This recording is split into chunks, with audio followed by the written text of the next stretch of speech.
Big pass. Big பாஸில் என்ன நடக்குது அப்படிங்கிற ஒரு விஷயத்தை பற்றி பார்க்கலாம். பார்த்தீங்கன்னா பாரு கமருதீன் இவங்களுக்குள்ளே இருக்கிறது. பாரு வந்து கமருதீனை எவ்வளவு எமோஷ்னலாக ஆக்கி வச்சுருக்கிறாங்க. பாவமாக இருக்குது. கமருதீனை அடிச்சு தலையில் அடிச்சுக்கிட்டு பயங்கரமாக அடிச்சுக்கிறாப்புல.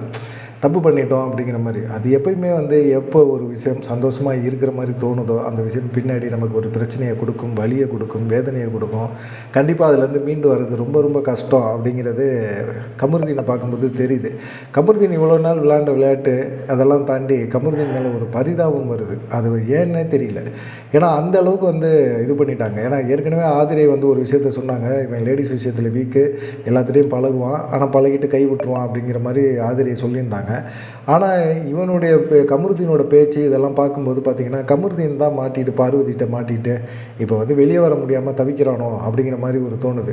வெளியே இருக்க சோபா, அந்த சோபாவில் வந்து கமருதீன், பார்வதி, அமித், வினோத் இவங்க எல்லாமே உட்காந்து பேசுகிறாங்க. பார்வதி வந்து என்ன சொல்கிறாங்க அப்படின்னா, எங்கள் அம்மா வருவாங்க, எங்கள் அண்ணன் வருவாங்க, எல்லாருமே வருவாங்க. வரும்போது பார்த்திங்கன்னா நான் வந்து என்ன நடந்துச்சு அப்படிங்கிற ஒரு விஷயத்த சொல்கிறேன் அப்படிங்கிற விஷயத்த தான் பேசுகிறாங்க. ஆனால் அதில் வந்து என்னன்னு கேட்டிங்கன்னா அவங்க எஸ்கேப் ஆக பார்க்குறாங்க. என் மேலே எந்த தப்பும் இல்லை அப்படிங்கிற மாதிரி. ஏன்னா பேட் டச் அப்படிங்கிற ஒரு விஷயத்த வந்து சொல்லியிருந்தாங்க. அது இல்லாமல் பார்வதிகிட்ட பழகும்போது இவருடைய கடந்த கால வாழ்க்கையில் நடந்த சில சம்பவங்களை வந்து கமருதீன் வந்து பார்வதிகிட்ட சொல்லியிருக்காரு. அது வந்து வாட்டர்மிலன் திவாகர்கிட்ட சொன்னோன்னா ஒரு சண்டையில் திவாகர் வந்து அப்படியே ஓப்பனாக பேசிட்டார். நீ பொம்பளை விஷயத்தில் மாட்டினது எல்லாமே எனக்கு தெரியும் அப்படிங்கிற மாதிரி பேசிட்டார். இது பேசின இந்த விஷயம்லாம் வந்து இப்போ கமருதீனுக்கு ஞாபகத்துக்கு வருது. ஏன்னா குல்லா கொடுத்துருவா இவ. ஏற்கனவே ஒரு ட்ரிப்பு குல்லா கொடுத்தா. ஆனால் இவளை பார்க்காம என்னால் இருக்க முடியல. ஒரே வீட்டுக்குள்ளே இருக்கிறோம். அதனால நான் வந்து அரோரா நல்ல ஃப்ரெண்டு, எனக்கு ஹீலிங் பண்ணவ அவள் தான். ஆனால் அவள்கிட்ட கூட நான் சொன்னேன். அவள் கூட என்ன செஞ்சா, நீ போ அவள் கூட பேசு, ஒன்றும் பிரச்சனை இல்லை அப்படின்னு சொன்னான். அவர் நட்பு ரீதியாக தான் பேசினான். என் அரோரா மேலே கூட இந்த ஃபீலிங் வரல. இவன் மேலே ஃபீலிங் வருது. இந்த ஃபீலிங்கை நான் உண்மையாக இருப்பா அப்படின்னு நினச்சேன். அவளுக்கு சப்போர்ட்டாக இருந்தேன். எவ்வளோ விஷயங்கள் வந்து அவமானப்பட்டாலும் கேவலப்பட்டாலும் அவளுக்கு பின்னாடி நான் இருந்து பேசினேன். எல்லாமே பண்ணிட்டு தான் இருக்கிறேன். ஆனால் என்ன இப்போது நடக்குது அப்படிங்கிறதே புரியல. எனக்கு வந்து இவன் குல்லா கொடுத்துருவா அப்படிங்கிற மாதிரி இருக்குது. இவன் பார்வதி வந்து திரும்பவும் அதே தான் பேசுகிறான். திரும்பவும் நான் வந்து எங்கள் அம்மாட்ட வந்து எக்ஸ்பிளைன் பண்ணுவேன், எங்கள் அம்மா புரிஞ்சுக்குவாங்க அப்படின்னு சொல்கிறாரு. அமித் வந்து அது பெரிய ஆர்த்தடாக்ஸ் ஃபேமிலிப்பா. என்ன ஆர்த்தடாக்ஸ் ஃபேமிலி? பழகும்போது பேசும்போது இதெல்லாம் பண்ணும்போதெல்லாம் தெரியலையாம்மா ஆர்த்தடாக்ஸ் ஃபேமிலின்னு? அம்மா வராங்க, அண்ணன் வராரு அப்படின்னு தெரிஞ்ச பிறகு உடனே வந்து அப்படியே மாறுறது. அதை தான் கமருதீன் சொல்கிறான். நான் வந்து உங்கள் அண்ணன் உங்கள் அம்மா வந்து திட்டுறாங்களா, இல்லை உங்கள் அக்கா உங்கள் அண்ணன் வந்து அடிக்கிறாரா, அடிக்கட்டும், நான் வாங்கிக்கிறேன். ஆனால் வெளியே போய் இதை பற்றி நம்ம பேசிக்கலாம், இங்கே வந்து வீட்டுக்குள்ளே பேச வேணாம். இதை தான் கானா வினோத்தை சொல்கிறாரு. நீங்கள் உங்கள் அம்மா வந்து இதை சம்மந்தமாக எடுத்தாங்க, சப்ஜெக்ட் எடுத்தாங்க அப்படின்னா பேசுங்க. அவங்க இதை இயல்பாக விட்டுட்டாங்க அப்படின்னா அதை விட்டுருங்க. ஏன் இதை வந்து இது பண்ணுறீங்க அப்படின்னு சொன்னால், ஏற்கனவே பார்வதி வந்து கமருதீன்கிட்ட பேசும்போது ஒரு விஷயத்த சொல்லியிருந்தாங்க.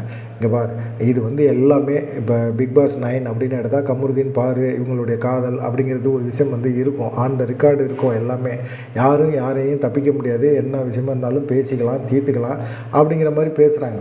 ஆனால் என்ன சொல்கிறாங்க, இப்போயே தெரிஞ்சு போச்சா பிக் பாஸ் இதில் ஒரு ட்விஸ்ட் வச்சுருக்காரு. பார்வதியை இந்த வாரம் எலிமினேஷன் பண்ண போகிறாங்க. கண்டிப்பாக எலிமினேஷன் பண்ணுவாங்க. ஏன்னா பார்வதி இந்த கேமில் வந்து சரியாக விளையாடாது. ஏன்னா இவன் கமருதீன் தலையாக இருக்க போகிறான். இந்த கேமில் வந்து பார்வதி விளையாடுறதுக்கான வாய்ப்புகள் இல்லை. விளையாடுறேன் அப்படின்னு சொன்னால் கூட அது விளையாடாது. அப்படிப்பட்ட ஒரு சூழ்நிலை தான் இருக்கும்.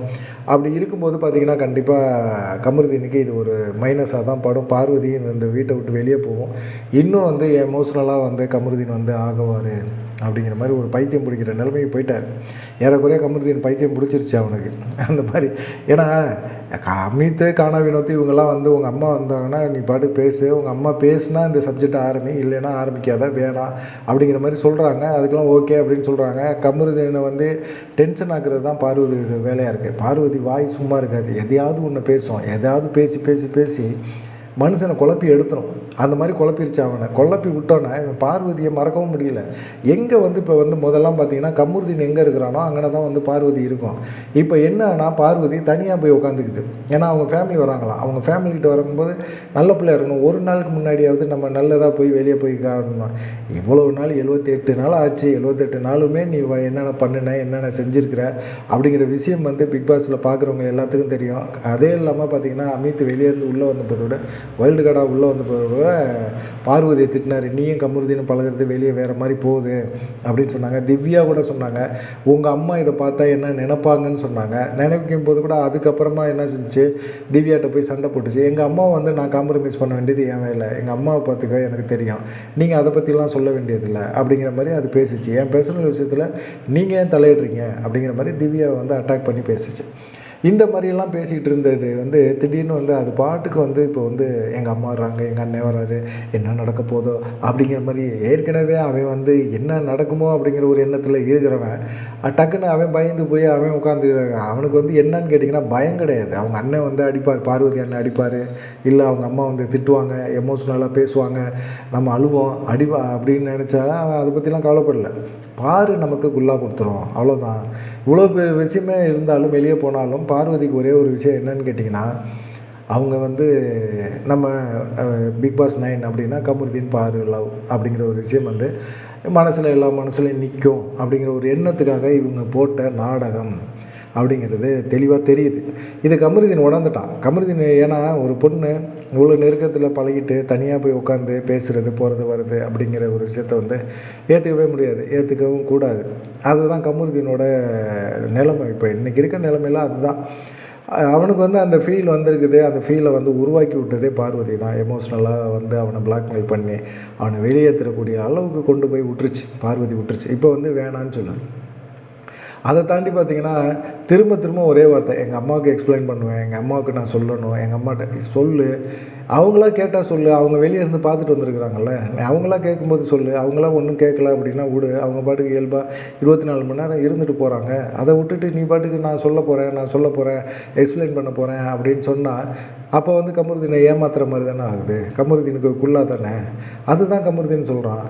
இல்லை இது என்ன ஆர்த்தடாக்ஸ் ஃபேமிலி எல்லாம் அமைத்து பேசுகிறதெல்லாம் ஒன்றும் சரியில்லை. காணாவினத்து அவங்களா கேட்டால் சொல்லுப்பா, இல்லைன்னா விட்டுரு அப்படின்னு சொல்லிட்டு, மச்சான் வா மச்சான் பசிக்குது சாப்பிட்லாம், சோறு தானே முக்கியம் நமக்கு, வாடா அப்படின்னு சொல்லி இழுத்துட்டு போகிறான். அப்பையும் பார்வதி வந்து கமருதீன் பக்கத்துலலாம் உட்காந்து சாப்பிடுது.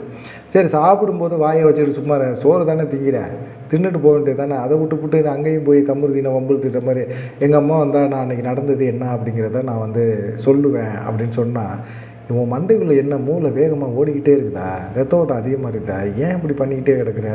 அவனே ஒழுங்காக சோறு தின்னுக்கிட்டு இருக்கான், டமான்னு எந்திரிச்சு ஸ்டூலை எட்டி ஒரு உதவ வச்சான். அவள் திருந்த மாட்டான் மச்சான் அப்படின்னு அமித்தை பற்றி சொல்கிறான். மச்சான் அவள் திருந்துறதுக்கு வாய்ப்பே இல்லை மச்சான். சாரி கேட்டுட்டு வந்து திரும்பவும் அதே பேச்சை தான் மச்சான் ஆரம்பிக்கிறான்.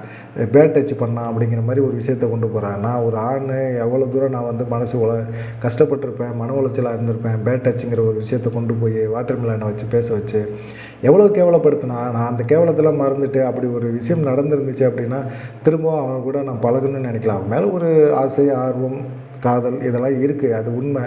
இவன் ஏமாத்திடுவா அப்படிங்கிற ஒரு பயம் மட்டும்தான் எனக்கு இருக்குது அப்படிங்கிற மாதிரி கமருதீன் வந்து பேசுகிறான். சரி, இந்த மாதிரி பேசும்போது வந்து திரும்பவும் சாப்பிட்ற இடத்துலையும் பண்ணும்போது இது மாதிரி இது பண்ணோன்னா பயங்கரமாக இதாகிடுச்சு. டேய், இனிமே நீ புரிஞ்சிக்கவே மாட்டேங்கிறடா, என்னடா அப்படி பண்ணுற, ஏன்டா அப்படி பண்ணுற, என்னை புரிஞ்சுக்கடா, நான் வந்து என்ன சொல்கிறேங்கிறதே நீ கேட்க மாட்டேங்கிறடா அப்படிங்கிற மாதிரி பேசி பேபி அப்படின்னா பேபிக்கு பின்ன வாயை உடச்சிடுவேன், வாயை மூடு இதோட பொத்து அப்படிங்கிற மாதிரிலாம் செய்கையெல்லாம் காட்ட ஆரம்பிச்சிட்டான் கமருதீன். பயங்கரமான எமோஷ்னல் ஃபீலிங்ஸ் பயங்கரமாக இருக்குது. கமருதீனை பார்க்கும்போது பாவமாக தான் இருக்குது. உங்களுக்கு என்ன தோணுது? பார்வதி கடைசியாக சொன்ன ஒரு வார்த்தை என்னென்னா, எங்கள் அம்மா வருவாங்க, எங்கள் அண்ணன் வருவான், என் குடும்பத்தோடு நானும் இந்த வாரம் எலிமினேட் ஆகி நானும் வெளியே போயிடுவேன், நீ ஏ கேமை விளையாடு அப்படின்னு சொல்லும்போது கமருதீனுக்கு எப்படி இருக்கும்? பயங்கர கோவம் வரும்ல. அந்த கோபம் தான். ஏன்னா அடுத்த வாரம் அவன் தான், கமருதீன் தான். கண்டிப்பாக வெளியேற வாய்ப்பு இல்லை. அந்த தலையாக இருக்கும்போது பார்வதியை வேலை வாங்கணும். கண்டிப்பாக பார்வதி வெளியேறிடுச்சு அப்படின்னா கண்டிப்பாக வந்து இது வந்து கமருதீனால் சரியாக செயல்பட முடியாது அப்படிங்கிறது தெரியுது. பிக் பாஸ் இப்போ தான் ஸ்டார்ட் ஆகுது. பிக் பாஸோட சூடு இப்போ தான் ஆரம்பிக்குது. ஏன் பார்வதியை எலிமினேஷன் பண்ணலை அப்படிங்கிறதுக்கு இப்போ தான் காரணம் புரியுது. புரிஞ்சவங்க கமெண்ட் பண்ணுங்கள். மறக்காமல் நம்ம சேனலை வந்து சப்ஸ்கிரைப் பண்ணுங்கள். தொடர்ந்து நம்ம சேனலுக்கு சப்ஸ்கிரைப் பண்ணி லைக் பண்ணுங்கள். நன்றி, வணக்கம்.